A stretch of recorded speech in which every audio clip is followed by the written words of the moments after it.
Bonjour mes élèves, aujourd'hui nous allons finir le chapitre sur l'équilibre, mais avant j'aimerais bien vous faire un petit rappel sur ce qu'on a vu. Pour le mobile, on a vu comment réaliser l'équilibre d'un mobile. Alors on réalise l'équilibre d'un mobile lorsque le fléau est horizontal.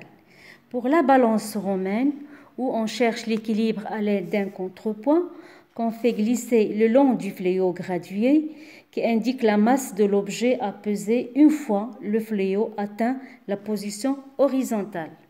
Et pour mesurer la masse d'un objet avec la balance de Roberval, on réalise un équilibre horizontal aussi, grâce à des masses marquées. La somme des masses marquées indique la masse des objets. On trouve différentes sortes de balances. Mais est-ce que toutes les balances utilisent des équilibres horizontaux? Pour répondre à cette question, on va d'abord voir les images sur l'écran. Vous avez trois types de balances, un trébuchet, un pesant et une balance commerciale. Pour le trébuchet, paraît-il qu'on utilise l'équilibre horizontal. Alors, qu'est-ce qu'un trébuchet? Le trébuchet est constitué d'un fléau qui repose sur un pivot où sont suspendus à ses deux extrémités deux plateaux. C'est une balance de précision utilisée pour peser des petites masses, moins de 100 grammes, comme par exemple l'or. On la trouve chez les bijoutiers. Il est aussi utilisé par les pharmaciens et les laboratoires. Comme vous voyez, c'est une balance qui utilise l'équilibre horizontal.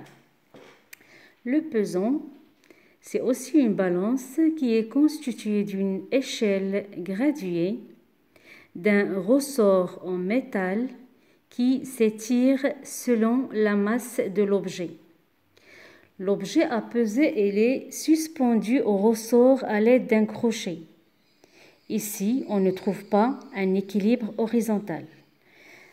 On va voir la balance commerciale. C'est une balance ordinaire, balance automatique ou bien semi-automatique avec un cadran gradué et une aiguille.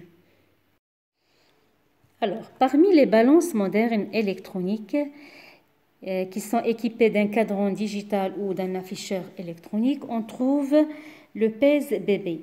Il est constitué d'un grand plateau, comme vous voyez, qu'on trouve généralement chez les pédiatres. C'est une balance médicale conçue pour suivre et contrôler l'évolution des poids des bébés.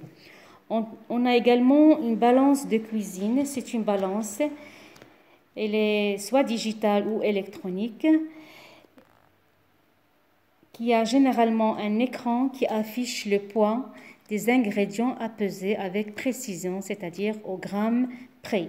On a également pèse-personne. C'est un type de balance destiné à peser une personne debout et immobile sur un plateau. On trouve généralement dans les cabinets de médecins et dans les salles de bain. Il y a également le pèse-lettre qui sert à peser une lettre et plus généralement un envoi postal. Ce sont les sortes de balances qu'on peut trouver.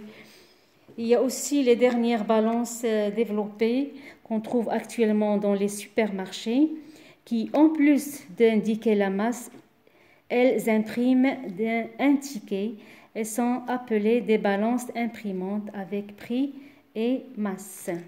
Sur ce, je vous laisse et à la prochaine leçon, Inch'Allah.